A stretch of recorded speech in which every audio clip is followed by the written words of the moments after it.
ਉਹ ਜਿਹੜੀ ਲਿਸਟ ਅਸੀਂ ਤੁਹਾਨੂੰ ਪਹਿਲੇ ਭੇਜੀ ਸੀ ਨਾ, ਉਸ ਲਿਸਟ ਦੇ ਮੁਤਾबिक ਜੇਜ਼ ਦੀਆਂ ਸਾਰੀਆਂ ਚੀਜ਼ਾਂ ਦਿਓਗੇ ਤੇ ਤਦ ਨਿਕਾਹ ਹੋਏਗਾ, ਯਾਨੀ ਕਿ ਜੇਜ਼ ਪਹਿਲੇ। ਮੈਂ ਕਹਿ ਰਹੀ ਹਾਂ ਜੇਜ਼ ਜहेज असल च ना उच्चा सुनते हैं। अच्छा जी, हाँ, जहेज जहेज एलसीडी बड़ी वाली जो दीवार के अंदर फिट हो जाती है, हम ऐसे ऐसे करेंगे उसको, ठीक है। और 2 फ्रिज डबल डोर के और 2 एसी। हमारे 2 ही तो कमरे हैं और हमने इतने ज्यादा क्या करने। हाँ चुप कर तू, मुंह तेरे माल रख, तू इस घर दा दूल्हा हैगा। भाई मां होनी एक और जिन्होंने 5-6 किलो कढ़ाई कराई है कि 2 अवन, एक किसी लिए खराब भी हो जाता है ते जेड़ा जेवर वगैरह देना वो वखरा। होर की सी है होर की सी 1800 सीसी गड्डी। हाँ जी 1800 सीसी गड्डी। नहीं जे हालात तंग है ते 2 दे दो 900 सीसी। मुझे तो लग रहा है ये लोग अपने बेटे की शादी में नहीं किसी गेम शो में आए हैं। वैसे तुम इंसानों में ये बिजनेस ठीक है, फायदा ही फायदा। कौन सा बिजनेस? यही शादी। शादी कोई बिजनेस थोड़ी ना होती है। बिजनेस ही तो है जिसमें दुल्हे वालों को लाखों का फायदा होता है, कुछ को तो करोड़ों का होता होगा। ये कौन ड्रोन दी बच्ची उड़ती रहती है? आपको जहेज मांगते हुए शर्म नहीं आ रही? हैं देखो असी लखा करोड़ा रुपया ला के मुंडे नू पढ़ाया लिखाया है, वड्डा कीता ते हुण कह रही है शर्म नहीं आते। देखें जी, बेटी की शादी पे पहले इतना खर्चा हो जाता है, मुझसे जो हो सकता था वो मैंने किया है। ये तेनू क्यों कहंदे आई लव यू कह रहे हैं? मैं सिर फाड़ देगा। इत्थे कोई ਇਹੋ ਜੀ ਚਵਲ नहीं बजनी चाहिए। नहीं भाई साहब, भरजाई है ਤੁਹਾਡੀ। की हो गया जे चुप करके बैठो, वो ते बेचारा अपना रोना रोन डे है। बिल्कुल ऐसा ही है। आजकल बिल्कुल नॉर्मल शादी पर भी 10-15 लाख लग जाता है, कम से कम भी 500 बारातियों का खाना, हॉल का खर्चा, दीगर खर्चे और फिर जहेज का भी बोझ। ये कुड़ी दा पेट्रोल नहीं मुकदा उड़दी रहंदी। वालिदैन अपनी बेटी को, जिसको उन्होंने फूलों की तरह रखा होता है, अपने जिगर के टुकड़े को आपके हवाले कर देते हैं और आपको जहेज मांगते हुए शर्म नहीं आ रही? ये हुण मैनू क्यों कहंदे मिस यू? कह रही है जहेज मांगते हुए शर्म नहीं आती। नहीं जी। वैसे मेरी इंफॉर्मेशन के मुताबिक जहेज मजहबी और इखलाकी तौर पर भी बुरा समझा जाता है। बिल्कुल, इस्लाम में जहेज हराम है। कौन हराम गोश्त पका रहे थे? मैं कह रही हूँ कि इस्लाम में जहेज हराम है। पता नहीं की कही जांदी। मुझे तो खुद समझ नहीं आ रही, बोली जा रही है खबरें क्या कह रही है। हेलो रोटी आयो एक ही है। आयो ओए पिद्दी रोटी आ ओए रोटी घबराइए यार रोटी नहीं। खाओ यार। अब परेशान मत हो, ये देगे पकाने वाला है। हाँ देखा ना ही लगता है ना। छोटी रोटी खाई छोटी आओ खानी आते ही आ रहे हैं। मैं रोटी सर बाला लगे चुके आए आए वे भाई। ओ यार वो कहंदे नहीं जम जम सुट्टी जांदे हो सुट्टन गया। हाय अल्लाह की हो गया जी ਤੁਹਾਨੂੰ?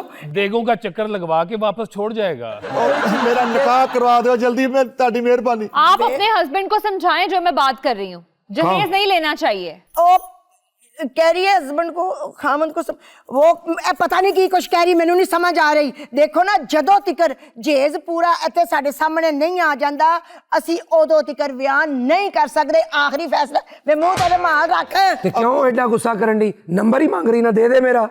देखिए आंटी मेरी बात सुने। आराम से बिल्कुल आराम से। खबरदार जो मुझे आंटी कहा तो है। ओके आंटी 20,000 का मेकअप कराया मैं ब्यूटी पार्लर तो तू आंटी ही कह दिता। ऐ ते चल के ना ब्यूटी पार्लर वाली ते केस होएगा। नहीं हुण कादी फीस देनी पार्लर वाले नू? पहले 20,000 दिता नहीं हूं। एडी सोहनी उन्हें बनाता, एदे लेडीज कपड़े ना होंदे मुंडे दा प्यो इन्ने लगना सी।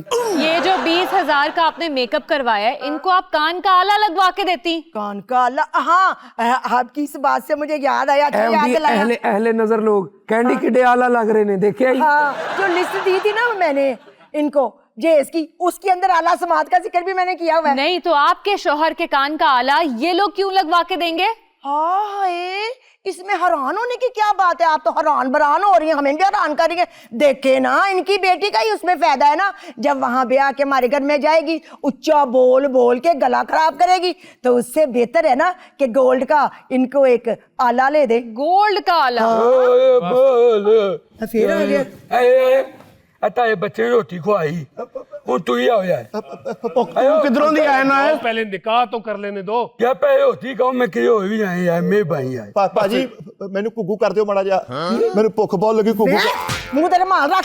आयो करता चोर। आंटी हाँ आंटी किन्नू कह दे भाई रोटी का है ਇਹ ਵੇਖੋ ਉਹ ਕੀ ਹੋ ਰਿਹਾ ਤੁਹਾਡੇ ਘਰ ਹੁਣ ਇਹ ਕਹਿ ਰਿਹਾ ਆਈ ਲਵ ਯੂ ਮੇਰੀ ਬੁੜੀ आयो कहो ना मौली बस। ओ, बाजी हाँ बच्ची मैं तो आए भी क्या नहीं नहीं क्या आयो आई आया तो ठीक आया ਉਹਨੇ ਮੈਂ ਨਹੀਂ ਖਾਣੀ ਜਾਓ ओ तू छदी हूं खाएगी एक में ओ उक्का बुक्का बम बाबो तायो बात दफा हो गया है ਓ ਯਾਰ ਆਪਸ ਦੇ ਮਸਲੇ ਬਾਅਦ ਚ ਹੱਲ ਕਰ ਲੈਣਾ ਮੈਨੂੰ ਜਲਦੀ ਹੈ ਮੈਂ ਗੱਡੀ ਲਾਕ ਕਰਕੇ ਨਹੀਂ ਆਇਆ ਇਹ ਮੌਲਵੀ ਨੇ ਹਲਦੀ ਕੀ ਕਰਨੀ ਇੱਥੇ ਅੱਬਾ ਜੀ ਉਹ ਹਲਦੀ ਨਹੀਂ ਕਹਿਣ ਡਿਆ ਜਲਦੀ ਕਹਿਣ ਡਿਆ ਜਲਦੀ ਤੁਸੀਂ ਚੁੱਪ ਕਰੋ ਜੇ ਤੁਸੀਂ ਇਦਾਂ ਹੀ ਖਾ ਪਾਉਣੀ ਯਾਰ ਤੂੰ ਮੇਰਾ ਨਿਕਾਹ ਦਿਲ ਚ ਪੜਾ ਦੇ ਚੱਲ ਕੀ ਹੋ ਗਿਆ ਤੂੰ ਇਸ ਘਰ ਦਾ ਜਵਾਈਏ ਮੂੰਹ ਤੇ ਰਮਾਲ ਰੱਖ ਧੂਮ ਧਾਮ ਨਾਲ ਤੇਰਾ ਵਿਆਹ ਕਰਾਂਗੇ ਅੰਮਾ ਰੁਮਾਲ ਰਖਾਈ ਜਾਣੇ ਮੂੰਹ ਤੇ ਮੱਖੀ ਪੈਣ ਡਈ ਮੇਰਾ ਨਿਕਾਹ ਕਰਾਓ अच्छा चुप कर बस इरजा जी दुआ कीजिएगा अल्लाह बच्ची के नसीब नेक करे आमीन। किस फैमिली में रिश्ता कर बैठा ਭੈਣ ਮੇਰੀ ਇਹ ਗੱਲ ਸੁਣ ਗੱਲ ਹੈਗੀ ਐਵੇਂ ਜੇ ਸਾਨੂੰ ਸੋਨੇ ਦੀਆਂ ਅੰਗੂਠੀਆਂ ਪਾ ਸਕਦੇ ਨੇ ਮੇਰੇ ਪੁੱਤਰ ਨੂੰ ਸੋਨੇ ਦੀ ਘੜੀ ਪਾ ਸਕਦੇ ਨੇ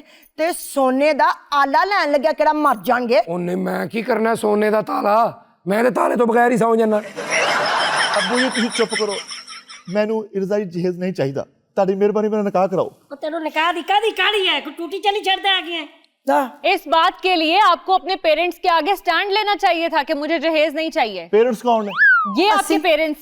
ਨਹੀਂ ਇਹ ਤਾਂ ਮੇਰੇ ਵਾਲਿदैन ਨੇ ਉਹ ਗੱਲ ਸੁਣੋ ਕੁੜੀਏ ਜੇ ਤੇ ਇਹਨਾਂ ਕੋਲੋਂ ਜੇਜ਼ ਦੀ ਲਿਸਟ ਪੂਰੀ ਨਹੀਂ ਹੋ ਰਹੀ ਇਹ ਨਹੀਂ ਜੇ ਹੋਣਾ ਨਿਕਾਹ ਉੱਠ ਮੁੰਡਿਆ नहीं नहीं नहीं भाई साहब मेहरबानी है आपकी आप बैठिए तो सही वैसे तो मैं भी जहेज के खिलाफ हूँ अपनी बेटी की खुशियों के लिए मुझसे जो हो सका वो मैंने किया मैं तो खुद एक मामूली सा रिक्शा ड्राइवर हूँ ਲੋ ਉਹ ਕਹਿੰਦੇ ਮੈਨੂੰ ਰਕਸ਼ਾ ਲੈ ਦਿਓ ਅੱਬੂ ਜੀ क्या ड्राइवर है या कह रहा है ਅੱਛਾ ਅੱਛਾ ऐसे लोगों को सर पर चढ़ाने में आपकी भी गलती है। वो कैसे एक तरफ आप कह रहे हैं कि आप जहेज के खिलाफ हैं और दूसरी तरफ आप ये भी कह रहे हैं कि बेटी की खुशी की खातिर जहेज दे रहे हैं, जबकि आप जानते हैं कि जहेज एक लानत है। लेकिन मैं की करा ओ आप कहने ने कि साडे ते लानत पाओ हाय हाय एक्सक्यूज मी हम ये नहीं कह रहे हम कह रहे कि अपनी लानत हमें दे दो हम संभाल लेंगे हाँ। ਅੰਮੀ ਜੀ ਹਾਂ। ਆਹ ਗੱਲ ਸੁਣੋ ਅੱਬੂ ਜੀ ਕੀ ਕਹਿਣ ਡਏ ਨੇ ਉਹ ਸਾਨੂੰ ਨਹੀਂ ਚਾਹੀਦਾ ਜਹੇਜ਼ हाँ हाँ मिल जाएगी गड्डी की हो गया लगता है शोहर की तरह आप भी ऊंचा सुनने लग गई हैं।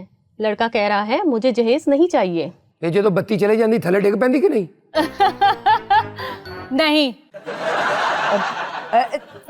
मेरा पुत्र है ना मैनू पता की कह रहा है ओदा मतलब ਇਹੋ ਹੀ ਹੈ ਕਿ ਗੱਡੀ ਚਾਹੀਦੀ ਹੈ ਸਾਨੂੰ ਉਹ ਗੱਲ ਸੁਣੋ ਨਹੀਂ ਕੋਈ ਫੈਸਲਾ ਹੋ ਰਿਹਾ ਤੇ ਉੱਠੋ ਚਲੀਏ चलो नहीं नहीं नहीं नहीं नहीं भाई साहब बैठो तशरीफ रखो मैं ते रक्षा ਵੇਚ ਕੇ ਵੀ ਗੱਡੀ ਨਹੀਂ ਲੈ ਸਕਦਾ ਮੈਂ ਤੁਹਾਨੂੰ ਗੱਡੀ ਕਿੱਥੋਂ ਲੈ ਦਿਆਂ ਲਓ देखें भाई ਮੈਂ साहब ਇਹਨੂੰ ਕਿੱਥੋਂ ਲੈ ਕੇ ਦਿਆਂ ਰਕਸ਼ਾ ਕਿਸ਼ਤਾਂ ਦੇ कि आपको नहीं कह रहा वो कह रहा मैं रक्षा चलाता हूँ देखे भाई मैं जवाब देती हूँ तुसी चुप रहना देखे भाई साहब मेरी सुने बात कान खोल के जी, जी। आपकी एक एक बेटी है हाँ जी। बंदे की नीयत अच्छी हो तो वो गड्डी क्यों नहीं ले सकता देखे ना जरा 4 मरले का आपका मकान है आपने अकेले वहां भंगड़े डालने हैं उसको बेचे और गड्डी ले दे किस्तों पे भी मिल जाती है आपको बिल्कुल शर्म नहीं आ रही ना। ਹੈ ਹੁਣ ਕੀ ਕਹਿੰਦੀ ਹੈ कहती शर्म नहीं आती थानू ਨਹੀਂ ਜੀ ਉਹ ਜੇ ਨਹੀਂ ਨਾ ਹੋਣਾ ਤੇ ਮੈਂ ਤੁਹਾਨੂੰ ਪਹਿਲੇ ਦੱਸ ਦਿਆਂ ਅਹੀ ਮੁੰਡਾ ਉੱਥੇ ਵਿਆਹਣਾ ਜਿੱਥੇ ਕੁੜੀ ਵਾਲੇ ਪੂਰਾ ਤੁੰਨ ਕੇ ਜੇਜ ਦੇਣ ਸਾਨੂੰ ਚਲੋ ਉੱਠੋ ਯਾਰ ਚਲੀਏ ਭਾਈ ਸਾਹਿਬ ਤੁਹਾਡੀ ਮਿਹਰਬਾਨੀ ਮੇਰੀ ਮਜਬੂਰੀ ਸਮਝਣ ਦੀ ਕੋਸ਼ਿਸ਼ ਤੇ ਕਰੋ हेलो शाजिया हाँ बेटा रो क्यों रही हो ਅੰਮੀ ਕੀ ਹੋਇਆ तो मेरी उससे बात तो कराती ना शाजिया कह रही है कि वो उसे घर से निकाल देगा दामाद ਨਹੀਂ ਕਿਉਂ ਘਰੋਂ ਕੱਢੇਗਾ ਅਸੀਂ ਤੇ ਜਹੇਜ਼ ਦੇ ਵਿੱਚ ਗੱਡੀ ਵੀ ਦਿੱਤੀ ਸੀ आहो वो कह रही है कि छोटी गाड़ी है बड़ी गाड़ी दे वरना हम तलाक दे देंगे ਉਹ ਹੋਇਆ ਕੀ ਹੈ ਕੁਝ ਪੱਲੇ ਪਾਓ